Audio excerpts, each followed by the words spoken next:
Astaghfirullahaladzim, astaghfirullahaladzim, alladzi la ilaha illa anta khalaqtani wa ana abduka wa ana ala ahdika wa adika mastata'tu.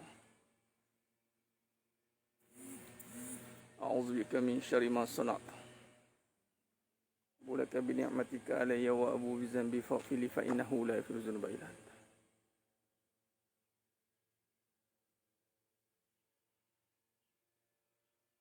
Astaghfirullahaladzim.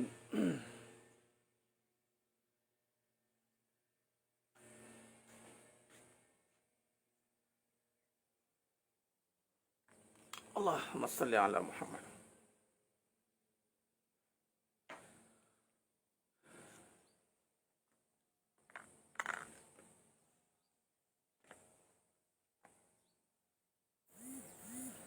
Assalamualaikum warahmatullahi wabarakatuh. Bismillahirrahmanirrahim. Innal hamdalillah nahmaduhu wa nasta'inuhu wa nastaghfiruh. Wa na'udzu billahi min syururi anfusina wa min sayyiati a'malina. May yahdihillahu fala mudilla lahu wa may yudlil fala hadiyalah. Asyhadu an la ilaha illallah wahdahu la syarikalah. Wa asyhadu anna Muhammadan 'abduhu wa rasuluh. Allahumma shalli ala Muhammad wa ala ali Muhammad. Rabbi yassir wa la tu'assir bi tammin bil khair. Rabbi shrah li sadri wa yassir li amri wahlul 'uqdatam min lisani yafqahu qawli.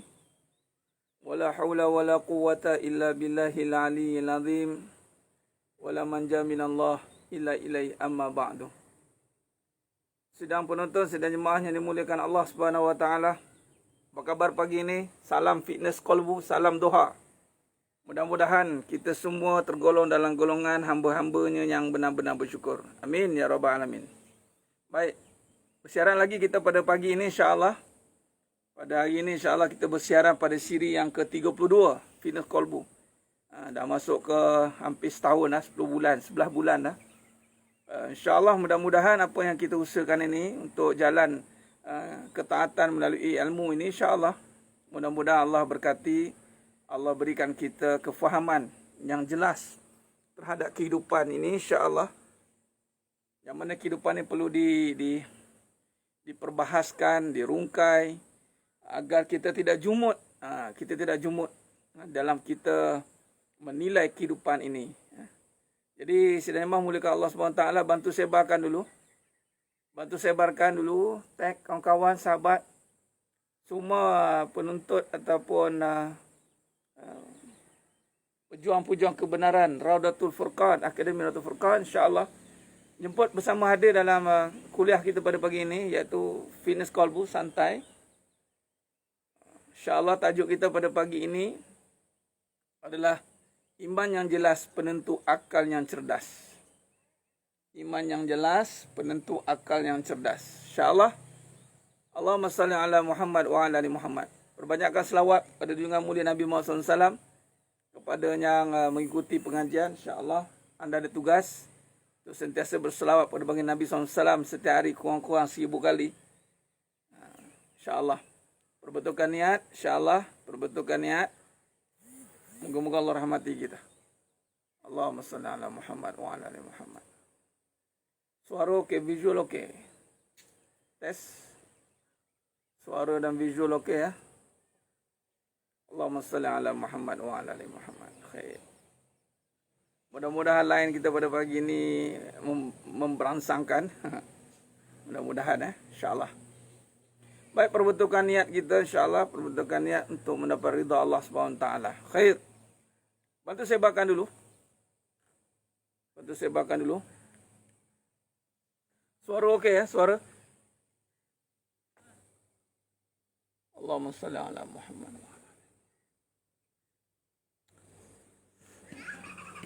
Subhanallah.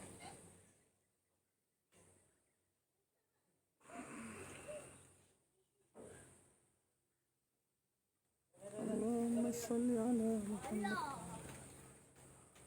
Allahumma salli ala Muhammad.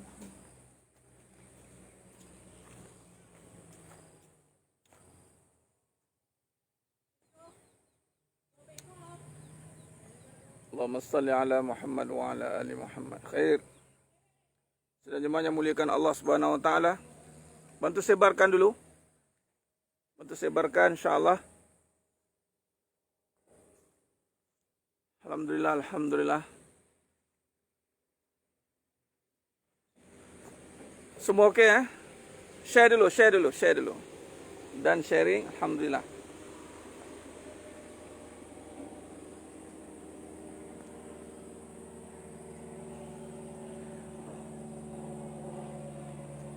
Allahumma salli ala Muhammad wa ala ali Muhammad. InsyaAllah iman yang jelas, akal yang cerdas. Ketika saya sharekan satu kenyataan saya untuk mengimarahkan masjid baru-baru ni, saya tag, saya rujuk buat di Makkah, di Makkahul Mukarramah, di Masjidil Haram. Isu masjid lagi. Dan berbuah panjang, bersoal jawab, dia panjang lebar dengan saya. Ada seseorang itu, ya kalau kita lihat dari segi profesional, ya seorang yang kita boleh katakan akal yang cerdas lah. Akal yang cerdas, boleh dikatakan. Tapi ada ketikanya kalau iman kita tak berapa nak jelas, yakni dia tidak mampu melihat dari satu sudut yang lebih luas, maka akal yang seakan-akan cerdas tu kembali nampak lemah. Lemahnya kita. Rupa-rupanya orang beriman ni tuan-tuan, dia melepasi satu tahap pemikiran yang sepatutnya menjangkaui daripada apa yang kita lihat depan mata semata-mata. Ini yang kita nak bincangkan pagi ni. Kita melihat kemunduran orang Islam tu sendiri. Yang beragama Islam, dia cuba untuk menilai, melihat Islam pada sudut yang mungkin bagi dia moden. Mungkin bagi dia untuk analytical thinking, mathematical thinking, kritis. Tapi kalau sudut sehingga tidak mampu melihat tentang keimanan, kekuasaan itu tidak perlukan analytical sebenarnya. Kekuasaan ni dia perlukan thinking yang lebih menjangkaui kepada analytical thinking sebenarnya. Untuk melihat kekuasaan ini, dia perlukan iman. Kalau kita lihat, sidang jemaah yang muliakan Allah SWT, bagaimana kaitan rumah Allah, masjid. Masjid yang mana dipertikaikan. Ini orang Islam kita sendiri pertikaikan masjid, yang mana tiada kaitan. Ini yang bahaya ni. Corak pemikiran begini yang bahaya. Dan beliau bukan seorang yang, kalau kita lihat, bukan orang biasa. Di sudut akademiknya mungkin hebat, tapi dilihat ada satu gap yang besar, ada satu kepincangan di dalam melihat agama itu sendiri. Ini menyebabkan kemunduran Islam. Melihat agama yang cuba untuk dimodernisasikan, sehingga kita cuba merungkai bahawa pergi ke masjid bukan isunya, kita tak perlu pun pergi masjid ni, katanya. Ini dia panggil satu pemikiran yang cuba memisahkan. Dan malah meletakkan Nabi SAW itu sebagai kata tidak perlu. Tidak perlu untuk pergi masjid. Nabi tak suruh pergi masjid time COVID, time pandemik. Nabi bukan tak suruh pergi masjid. Nabi jangan pergi tempat yang berpenyakit. Nabi kata jangan pergi tempat yang berpenyakit. Tempat atau negara atau negeri yang berpenyakit. Kalau satu kawasan itu ada wabak, ada penyakit, jangan masuk. Masalahnya kalau kita lihat, orang-orang yang nampak macam cerdik ni yang buat kerja macam tu. Contoh dalam konteks pilihan raya. Kan? Pagi ni saya mukadimah sikit lah. Beza cegas. Akal cegas ni macam mana. Jangan menilai agama ni dalam sudut pandang yang jumud, ortodok. Dinasihatkan kepada saya, Ustaz, hati-hati jangan mengajak masyarakat berfikiran jumud. Saya mengajak manusia, anda semua berfikiran jumud. Saya lah yang menegakkan, yang cuba untuk bawa kepada berfikiran luar daripada kejumudan. Berfikir dalam kotak duit, contoh. Alhamdulillah, kalau kita lihat dari sudut corak pemikiran yang berasaskan iman ni, sebenarnya pemikiran orang beriman ni jauh lebih hebat daripada orang yang seakan-akan nampak dari sudut akademik. Tetapi dia tidak nampak di sudut di luar jangkauan pemikiran mata kepala. Sebagai contoh, air. Walaupun seorang saintis boleh buat satu formula tentang H2O tu, air. Bagaimana satu lagi pemikiran yang lebih jauh daripada itu? Yang ini bagaimana kalau kita lihat peranan ataupun kekuasaan yang ada di sebalik air. Ini yang sepatutnya kita kena tengok. Saya harap sidang jemaah yang mulia Allah Ta'ala yang mengikuti live kita ni, hati-hati dalam pemikiran yang seakan-akan nampak macam hebat. Nampak macam hebat. Hebat. Konon-konon meletakkan kita jangan jadi jumut. Sebenarnya mereka lah yang terperangkap dalam arus pemikiran yang sempit. Arus pemikiran yang sempit. Memikir contoh soal kebendaan. Kalau betul lah pemikir soal analytical thinking, critical thinking dalam keadaan sekarang, tolong bagikan solution lah. Tolong bagikan solution. Contoh, Ustaz, kita kena ada analytical thinking ni Ustaz, untuk menghadapi segala penyakit. Bagi contoh analytical thinking sikit, saya nak dengar. Bagaimana pemikiran ni boleh menyelesaikan masalah? Saya nak tengok. Bagaimana pemikiran ni boleh menyelesaikan masalah kalau tanpa iman? Jangan ingat kita boleh belajar, kita ada ilmu yang tinggi, kita boleh berfikir sehingga dapat satu title. Jangan ingat kita boleh menjangkaui lebih daripada apa yang Nabi ajar. Ini yang berlaku. Ya, buat vaksin silakanlah. Kalau betul suruh rakyat ambil vaksin, silakan, tak ada masalah. Tapi pastikanlah. Pastikan. Jangan ada timbul satu konflik, satu perkara yang boleh menimbulkan perkara yang lebih teruk daripada itu. Jadi sidang jemaah memerlukan Allah SWT. Ini satu jumud. Kejumudan. Ni dia. Jangan yang bercakap tu orang biasa. Sampai tengah malam saya duk berjawab. Tapi itulah. Nampak macam cerdik, tapi akhirnya kita qalu salama lah. Qalu salama. Baik, pagi ni sidang jemaah memerlukan Allah Ta'ala, rentetan daripada perbincangan itu.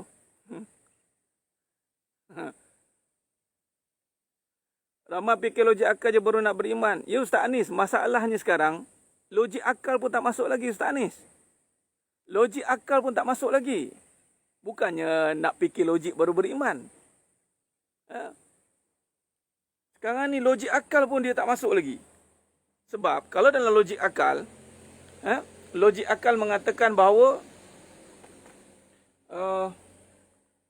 logik akal dia kata, ni yang dikatakan logik akal ni, kita mesti mengekang tempat-tempat yang boleh mendatangkan penyakit, berjangkit.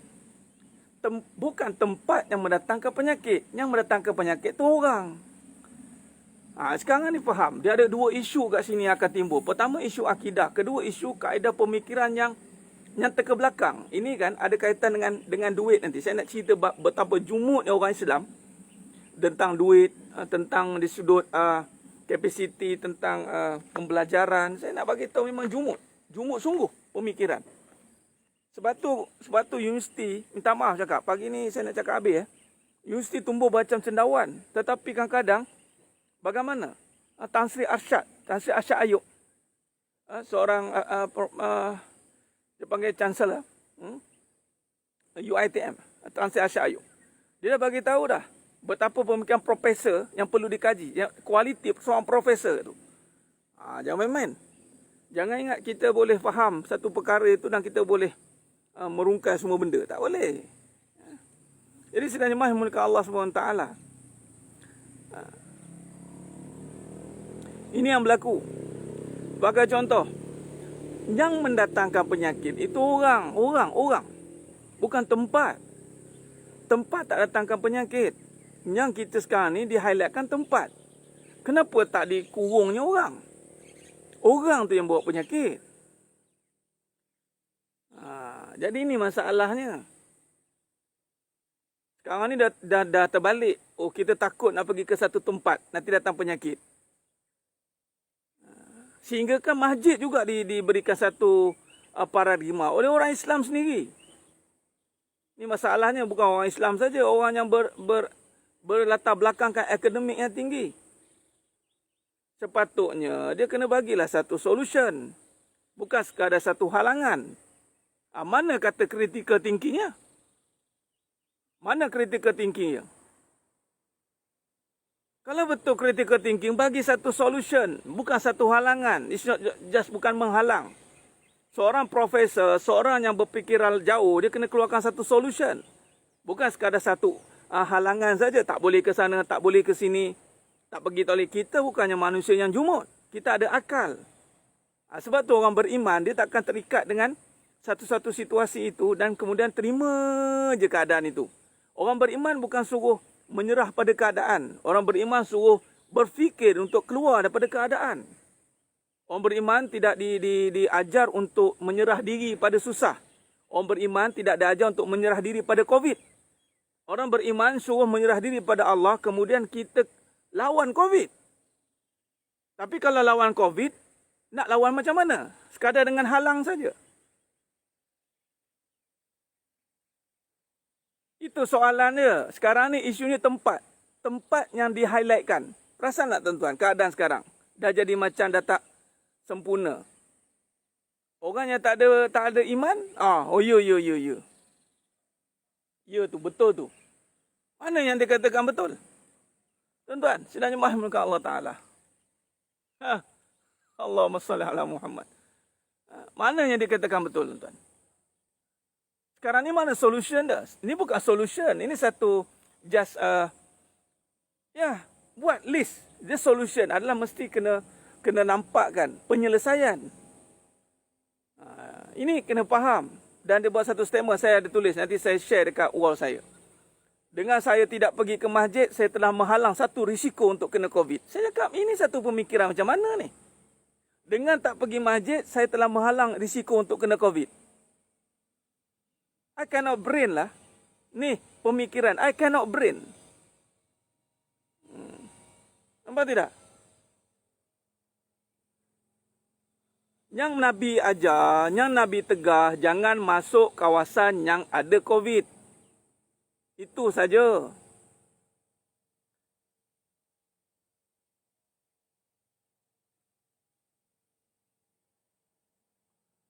Jangan masuk kawasan ada COVID. Bukan jangan masuk masjid.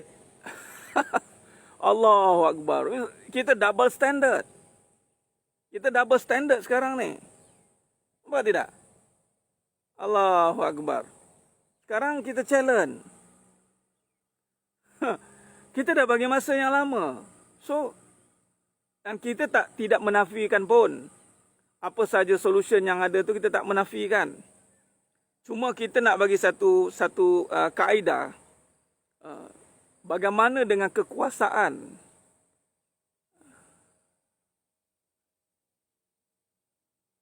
Nampak tidak? Contoh Muhammad Al-Fatih.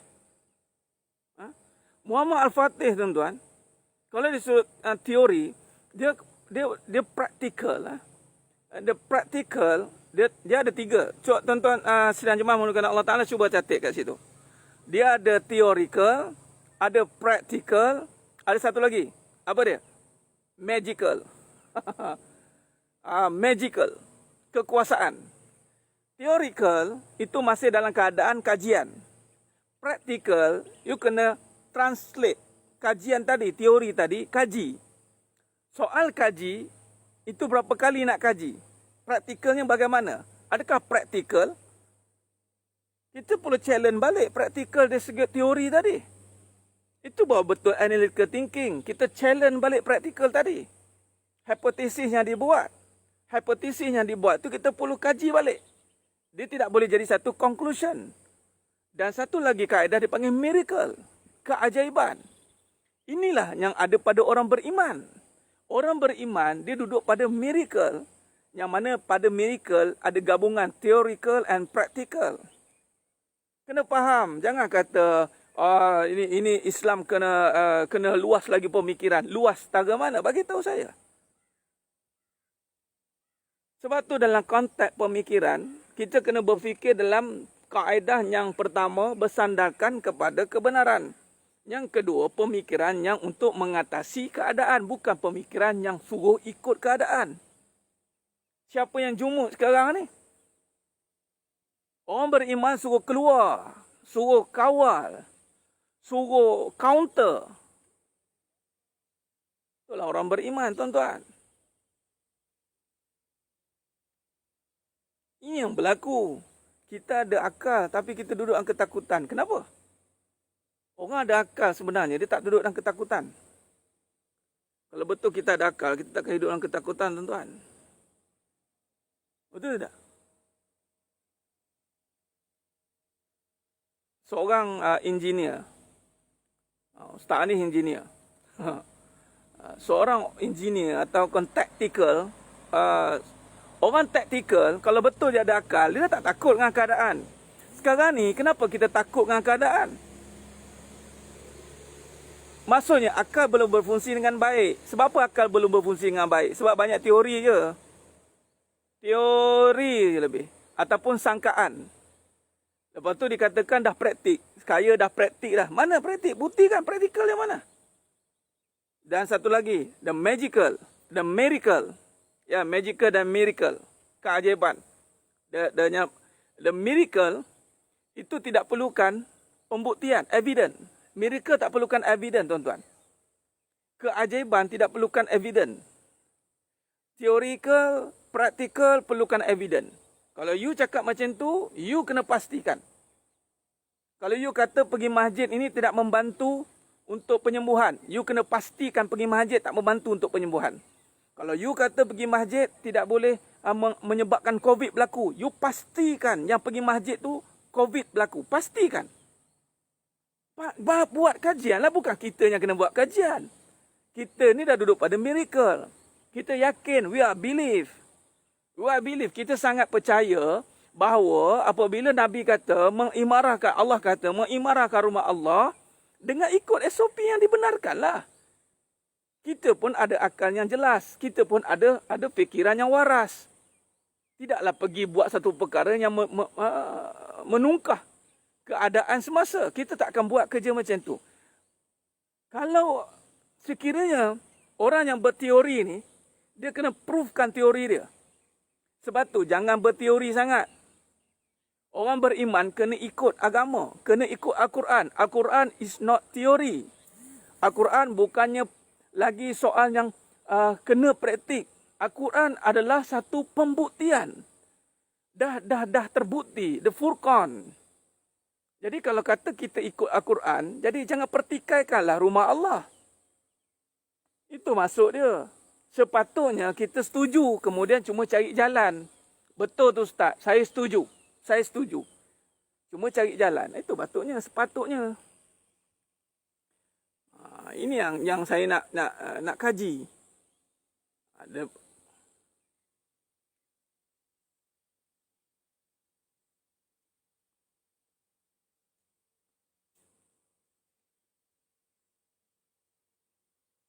Ya, masalah iman. Iman tidak jelas.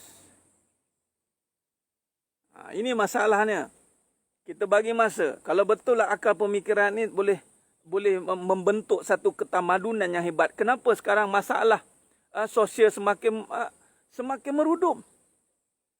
Why? Bukankah manusia ini lebih cerdik pakai handphone teknologi? Inilah analytical thinking. Analytical thinking, critical thinking, kereta pun sebagai dah hybrid dah sekarang ni. Di mana tuan-tuan? Orang yang berakal tidak beriman dengan Allah dengan jelas, itu orang tidak berakal. Allah dah kata dah. Ulaikal an'am balhum adol. Mereka lebih teruk daripada binatang. Mereka ibarat binatang malah lebih teruk. Kita nak dengar solution. Give solution. Jangan bagi theoretical. Jangan lagi guna perkataan-perkataan yang nampak bombastic. Ke perkataan high level thinking. Kita nak satu solution. Give satu solution. Bagi solution. What is the technical yang you nak kedepankan? Please. Sama juga dalam rumah tangga. Kalau nak bincangkan dari sudut technical, give. What is the technical yang you nak proofkan? Apa solution technical? Terangkan, kita okey. Dan saya akan challenge technical punya solution tu. Saya nak setiap technical proofkan.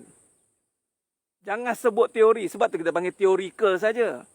On the practical side, kadang-kadang benda tu tak terpakai. You boleh susun 10 akta, boleh susun. Tetapi on the practical side, kadang-kadang benda tu tak relevan. Kalau tak relevan, kita challenge. Itu sajalah. Barulah betul. Sebab tu saya kata, jangan ikut pengalaman. Jangan hidup ikut pengalaman semata-mata. Hidup ikut kebenaran. The truth. Seeking the truth. Seorang profesor matematik di Amerika Syarikat. Seorang mathematical professor. Masuk Islam kerana baca Quran je. Dan baca Quran itu, dia baca surah Al-Baqarah ayat 30. Tentang sebab kejadian manusia.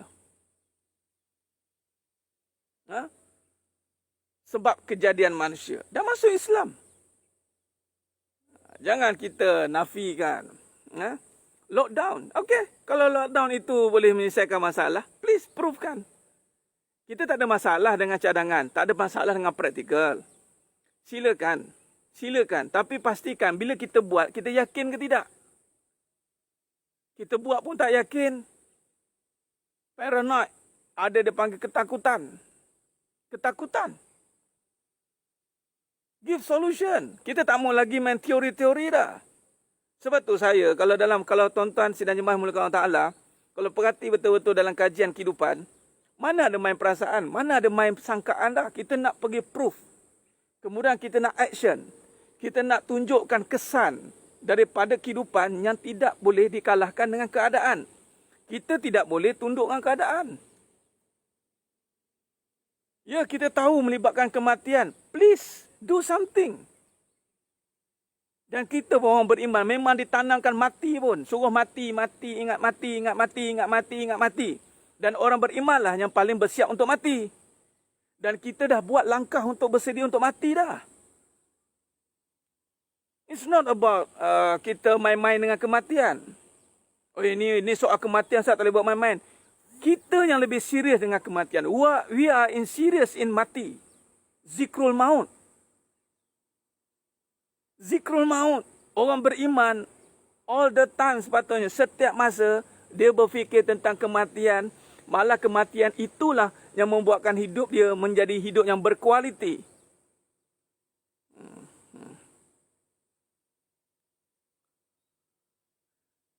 Tuan Muhammad Faiz Haziq. Lockdown boleh kes menurun. Tapi penyembuhan belum tentu menurun. Lockdown boleh kes menurun. Tapi penyembuhan belum tentulah. Sebab tu dia ada combination. Lockdown and munajat. Saya nak gabungkan sains, art and science, seni dan sains, kepercayaan dan satu tindakan perlu pada penggabungan. Bukan perlu dipisahkan. Di Makkah, tuan-tuan, dia kata pergi Mekah itu Pak Arab. Apa cerita Pak Arab pula pergi Mekah? Mekah tu bukan milik Pak Arab. Allahu Akbar. Siapa kata kita tiru Arab? Ini bukan Arab punya cerita. Ini Al-Quran punya cerita. Innama ya'muru masajidallahi man amana billahi wal yaumil akhir. Masajidallah. Ulaika humul muhtadun. Mudah-mudahan kau dapat petunjuk. Pergilah kat masjid, dapatlah petunjuk. Ilham, the center of knowledge. Masjid tu the center of ilham. Wisdom. Orang beriman, is a pemimpin, kena stay kat masjid. Sebab tu Nabi stay kat masjid. The center of ilham. Kita boleh duduk tempat yang tenang, nak peace, nak rest, nak dapatkan ilham. Di mana tempat yang paling strategik untuk dapatkan ilham? Seorang pemimpin perlukan ilham yang hebat. Barulah boleh manusia ke depan. Barulah manusia boleh hidup maju. Bila pemimpin tidak ada ilham yang hebat, mana tidaknya tak duduk kat masjid. Anda ingat masjid ni tempat apa? Tempat solat. Mana yang kata analytical thinking tu? Masjid tu apa? Masjid tu tempat untuk the center of ilham. kita boleh sediakan tempat-tempat yang indah-indah untuk kita dapat ilham. Ingat seorang pemimpin, anda perlukan ilham tau. Yu'til hikmata may yasha. Ilham ni bukan datang dengan sekadar duduk di tempat yang sepi sunyi, tapi anda kena duduk di tempat yang tepat untuk mendapat ilham yang jelas. Itulah iman. Iktikaf. Iktikaf itu adalah amalan yang Nabi amalkan untuk mendapat ilham. Kalaupun kami tak boleh pergi masjid, tolong pemimpin pergi masjid. Itu saja. Okey, tak apalah. Masyarakat tak boleh pergi masjid. Pandemik. Okey, pemimpin pergi masjid. Simple. Apa masalah kalau pemimpin tak nak pergi masjid, wakilkan kepada masyarakat. Masyarakat mana nak pergi masjid? Katalah pemimpin sibuk benar. Okey, sekarang wakilkan siapa nak pergi masjid. Pergi masjid untuk mendapatkan ilham. Rujuk surah At-Taubah ayat 18. Orang boleh marah kalau kacau periuk nasi kan. Orang boleh marah kalau kacau tempat kerja. Saya pun boleh marah kalau kacau masjid.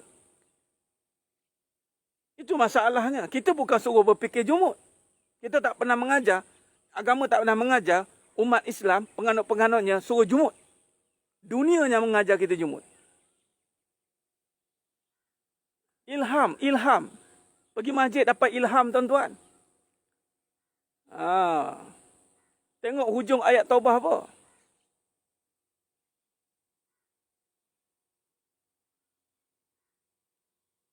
Apa masalah? Itu saja. Duduk, minta ilham.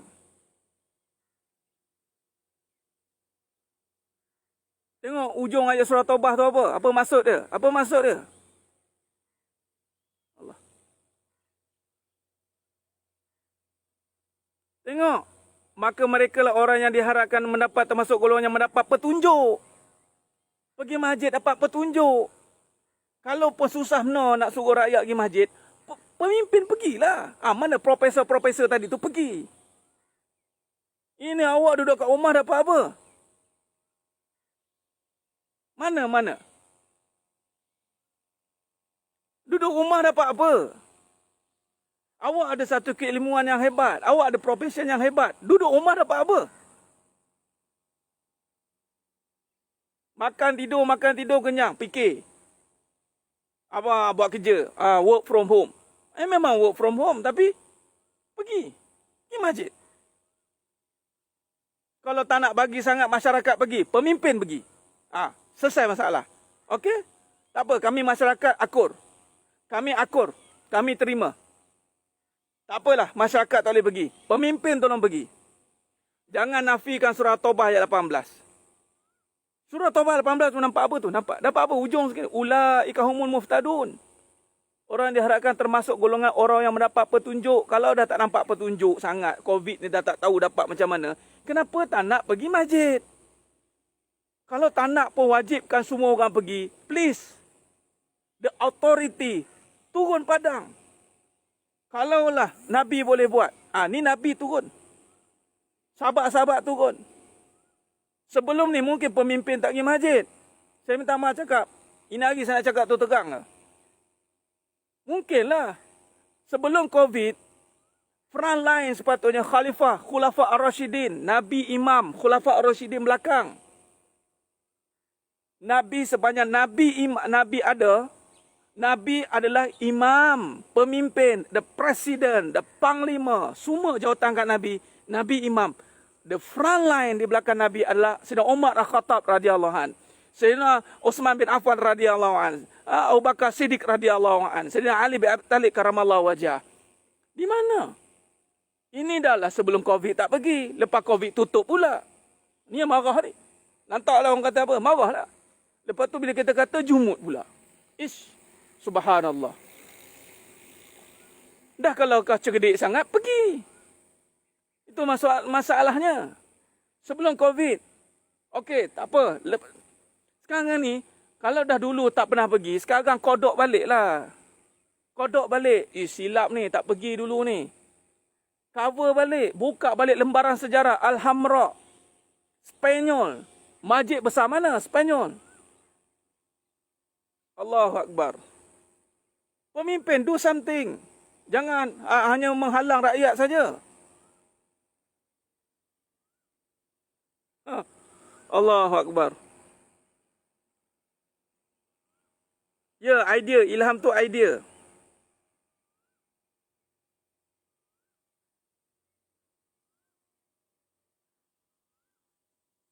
Ilham itu idea. Office boleh pergi pula. Berjam-jam duduk office.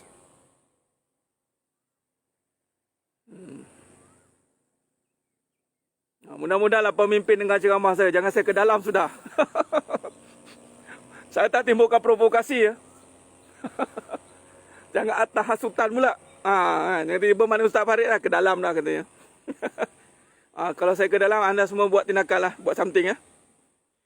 Kan tak pasal-pasal Akademi Ratu Furqan tak dapat berfungsi dengan baik. Allahumma salli ala Muhammad wa ala ali Muhammad. Jadi nampak tak?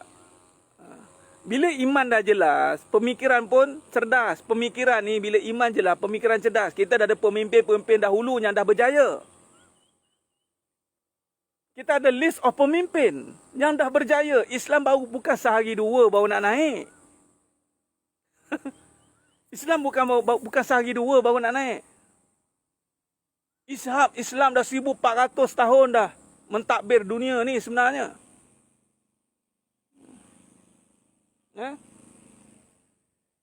Allahumma salli ala Muhammad wa ala ali Muhammad.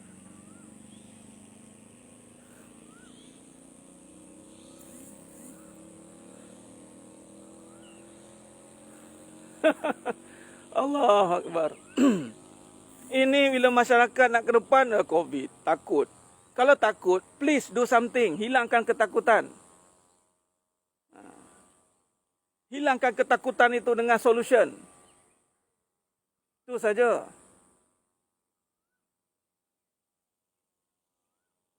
Ini ketakutan tak hilang. Solution tak ada. Yang ada halangan. Ketakutan tak hilang. Solution tak ada. Yang ada halangan. Apa dia? Sama dengan isu poligami. Masuk poligami pula. Poligami. Iman tak jelas. Fikiran pun mulalah fikir yang bukan-bukan. Bila buat dengan ketakutan, mula yang bukan-bukan. Mula bukan-bukan. Macam poligami lah. Tak selesai masalah kalau iman tak jelas. Ketakutan, masih takut. Ketakutan, solution tak ada. Yang ada halang, jangan kahwin. Itu je reti. Inilah dia. Mana yang kata technical sangat, analytical thinking sangat tu? Bagi solution lah. Jangan reti nak menimbulkan ketakutan saja. Kita orang beriman, jangan terperangkap dalam pemikiran yang memomok-momokkan, menakut-nakutkan orang.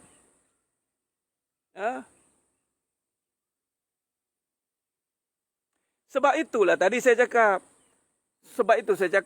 Ketakutan tak selesai. Lepas tu, solution tak ada. Kemudian, halang saja. Inilah isu dia. Ini isu dia. Ketakutan. Berbincang soal poligami masih dalam ketakutan. Takut. Ketakutan. Solution tak ada. Yang ada apa? Halang. Jangan. Sedangkan yang Allah halang itu tak nak diketengahkan. Yang manusia halang tu dibesarkan. Jangan. Nanti jangan. Lebihnya kepada nak jaga manusia. Bukan nak jaga hukum Allah. Nak jaga. Oh, selamat suami aku tak kahwin lagi. Ini tak boleh ni. Tipu-tipu ni tak boleh. Kesian isteri. Dah tu kalau tak boleh tipu-tipu, tolonglah jangan tipu. Bawalah benda itu kepada menghilangkan ketakutan. Macam mana nak hilangkan ketakutan? Bincang dalam bab iman. Bincang poligami dalam bab iman. Bincang hal COVID dalam bab iman. Hilanglah ketakutan. Kalau setakat dah bincang dalam bab theoretical, bincang dalam bab praktikal, bincang dalam bab macam-macam kaedah, apa masalah? Apa selesai masalah? Tak ada selesai pun. Tak selesai masalah pun. Berpuluh tahun isu. Sampai sekarang tak selesai. Sebab tu ikut pengajian hakikat kehidupan. Selesai masalah. Hilang ketakutan. Betul tidak? Dah hilanglah Ustaz. Saya tak ada masalah Ustaz. Poligami insyaAllah Ustaz. Lepas tu solution ni apa? Okey, solution ni apa? Mengaji. Faham hakikat kasih sayang tu apa? Bagaimana kaedah kita nak berhadapan dengan isteri. Bagaimana kita nak membina keyakinan dalam diri. Itu sebenarnya. Bukan kita nak halang. Bagaimana kita nak menghadapi halangan-halangan di kemudian hari. Itu sepatutnya. Allahumma salli ala Muhammad wa ala ali Muhammad. Tak selesai masalah.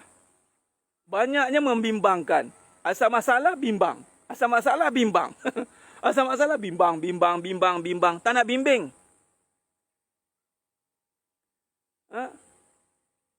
Tak nak bimbing.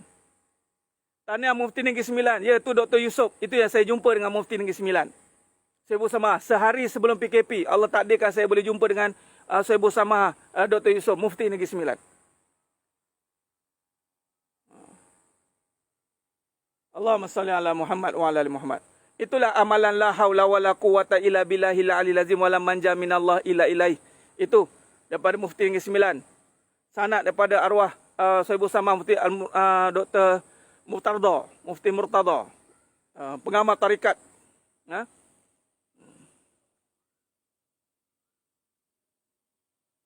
Allahumma salli ala Muhammad wa ala ali Muhammad. Ya, asal masalah je bimbang. Bimbing tak ada. Lepas tu tumbang. Allahumma salli ala Muhammad wa ala ali Muhammad. Ini yang perlu kita ketengahkan, tuan-tuan.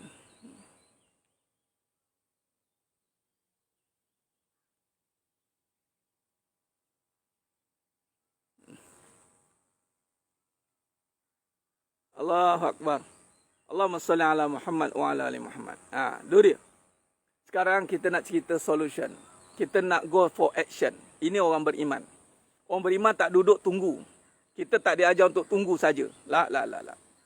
Orang beriman, ini diajar untuk bergerak ke hadapan. Menghadapi ketakutan. Menundukkan perasaan. Menguasai keadaan. Ini orang beriman. Di mana letak dia jumut dalam kehidupan? Kalau betul orang beriman.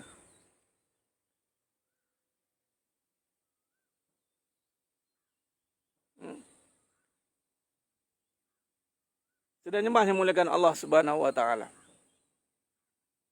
Ini yang kita kena ketengahkan.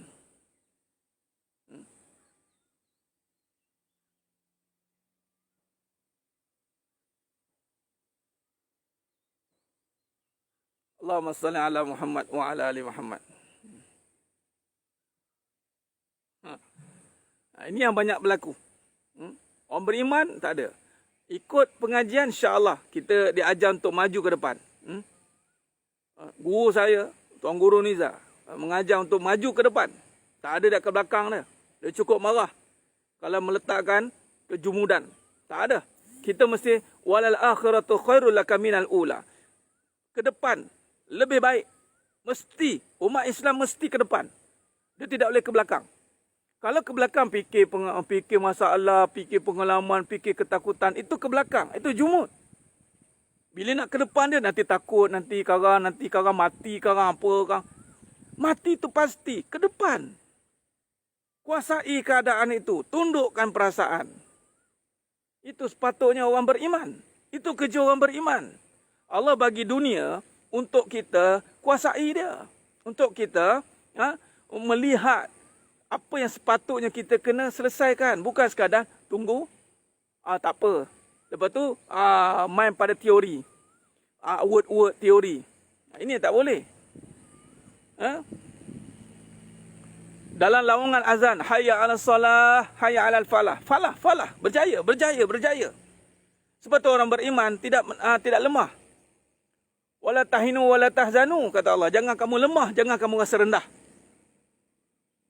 Sekiranya kamu orang beriman. Jangan kamu merasa lemah. Wala tahinu wala tahzanu, jangan kamu merasa resah. Ini orang beriman. Dan Nabi ajar, Allahumma inna na'udzubika minal hammi wal hazan. Daripada resah dan gelisah. Wa ajli wa kasal. Daripada lemah dan malas. Ingat, tuan-tuan.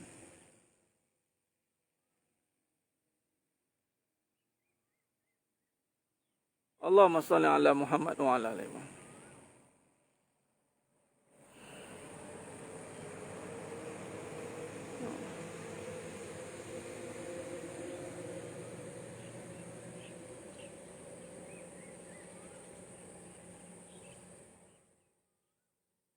Ya, orang meninggal solat adalah orang yang berjaya. Ya, mesti. Kena kuat dan rajin. Tuan-tuan, satu tamsilan yang hebat. Kalaulah kita beramal ni, kita jadi orang beriman, kita tak dapat dunia, jangan mimpilah nak dapat syurga. Tak dapat dunia, boleh dapat syurga, Ustaz. Tuan-tuan, cuba renung. Allah bagi 2/3 kejayaan menguasai dunia bagi orang beriman. Tapi kejatuhan itu kerana kita sendiri yang ragu dengan Allah, mula beralih kepada benda. Tuan-tuan, sedang mengatakan Allah Ta'ala, anda jangan ingat, Allah tak bagi dunia. Anda jangan salah faham. Kalaulah beramal, Allah tak boleh bagi dunia, dunia ni tak ada harga. Sepatutnya kita boleh dapat dunia. Apa dapat dunia? Ketenangan. Benda yang paling besar dekat dunia ni adalah ketenangan, tuan-tuan. Tu dia. Dapat ketenangan. Bila anda dapat ketenangan, anda akan dapat keadaan, anda akan dapat kebendaan. Ketenangan bukan dengan analytical thinking. Ketenangan dengan miracle thinking. Berfikiran yang sungguh ajaib. Dia kena macam tu. Ini kan pula nak syurga. Lagilah tak dapat.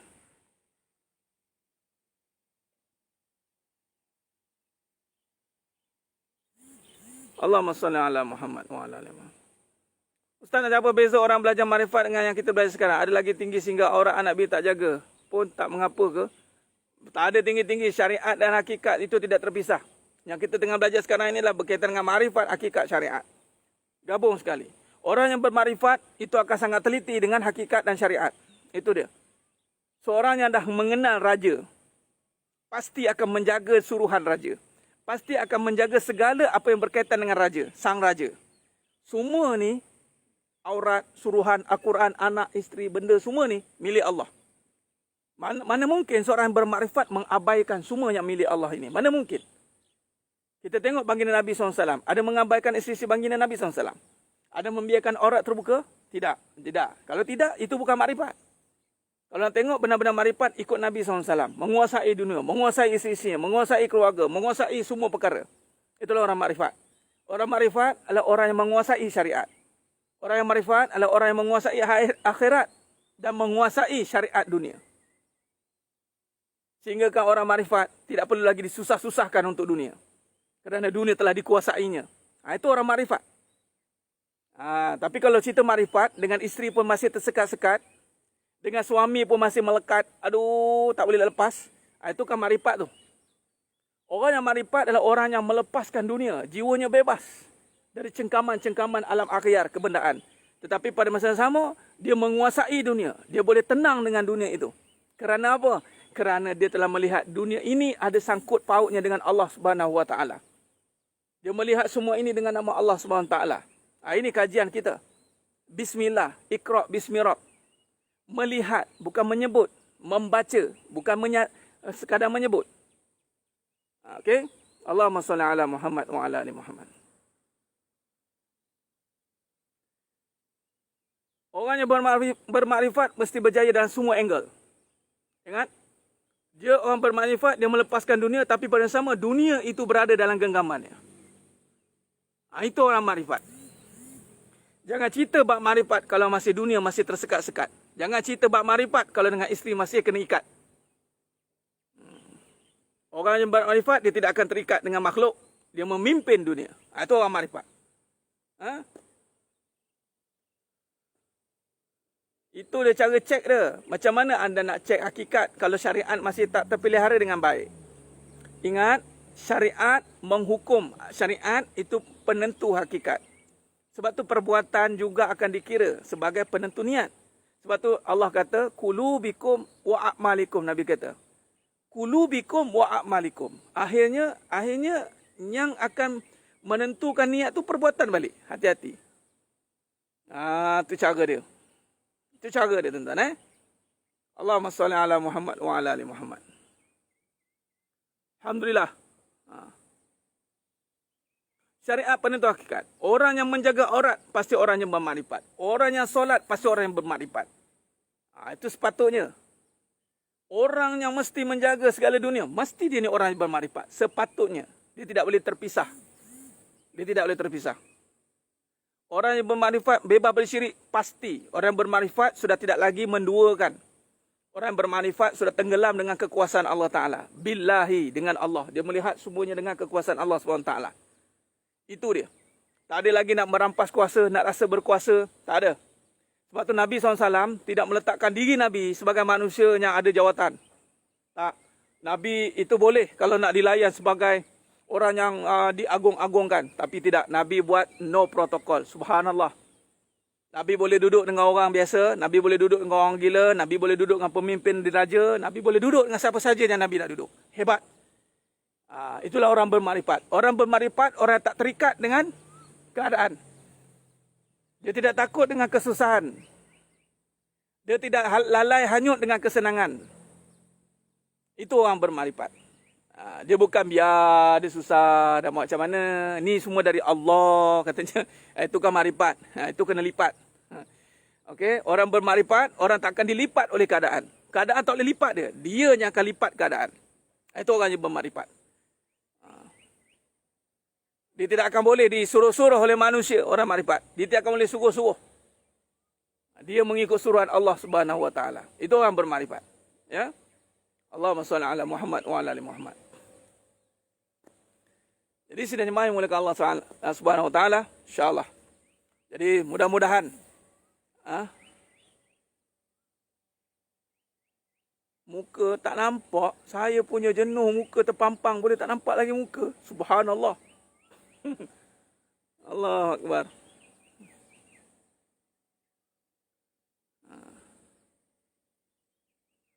Allahu Akbar. Jadi sidang jemaah yang dimuliakan Allah Subhanahu Wa Taala. Baik, insya-Allah. Allahumma shalli ala Muhammad wa ala ali Muhammad. Khair. Allahumma shalli ala Muhammad wa ala ali Muhammad. Baik, insya-Allah. Dalam pengurusan risiko dan pengurusan masalah, kita akan belajar tentang lebih mendalam tentang thinking. Bagaimana kita menguasai pemikiran teorikal, praktikal tadi. Kita tak nak duduk dalam dua ni. Sebab teorikal, praktikal dia tak pasti. Kita nak duduk dalam miracle thinking. Tapi dalam miracle thinking terkandung juga dengan miracle dan praktikal. Teorikal dan praktikal. Dua-dua ni termasuk juga. Cuma teori dan praktikal itu telah tergabung dengan miracle. Jadi sedang jemaah mulakan Allah SWT. InsyaAllah. Saya kira cukup setakat tu dulu. Perbahasan kita pada pagi yang pada barakah ni. Mukmin niaga bila lagi Ustaz? Saya akan bagi jadual nanti Tuan Izul. Siapa yang daftar dengan Radatul Furqan, insya-Allah kita ada 5 tajuk besar kan? Hakikat kehidupan, lisanul haq, pengusaha risiko dan masalah kehidupan, mukmin niaga dan penghayatan zikrullah. Insya-Allah. Insya-Allah, kita akan selang-selikan nanti mengikut pada waktu yang telah akan saya tetapkan nanti, insya-Allah. Baik. Jadi sidang jemaah mulakan Allah Ta'ala, saya kira cukup setakat tu dulu sebelum lain putus. Saya rasa okey kot semua. Okey. Allahumma salli ala Muhammad wa ala ali Muhammad. Mohon ampun, mohon maaf di atas segala keterlanjuran kata, tukuran kata, terkasar bicara. Moga-moga Allah rahmati kita semua, insya-Allah. Teruskan istiqamah dalam pengajian. Bertemu lagi pada malam ni. Pengajian kita Lisanul Haq, insya-Allah. Nak join macam mana Ustaz? Link. Daftar link. Jadi penuntut Radatul Furqan, Akademi Radatul Furqan. InsyaAllah teruskan bersalawat pada Nabi SAW. Perbanyakkan selawat, insyaAllah. Allahumma salli ala Muhammad wa ala ali Muhammad. Sehingga ketemu lagi pada siri yang akan datang pada malam ni, insyaAllah. Aku qouli hadza wa astaghfirullah azim li wa lakum. Wa bila taufiq wal hidayah. Wassalamualaikum warahmatullahi wabarakatuh. Kita tangguh dengan tasbih kafarah dan suratul As. Subhanakallahumma wa bihamdik. Asyhadu an la ilaha illa anta astaghfiruka wa atubu ilaik. Bismillahirrahmanirrahim. Wal 'ashr. Innal insana lafi khusr illa alladziina amanu wa 'amilus shalihat wa tawassaw bil haqq wa tawassaw bis sabr. Wallahu a'lam bisawab. Takbir. Allahu akbar.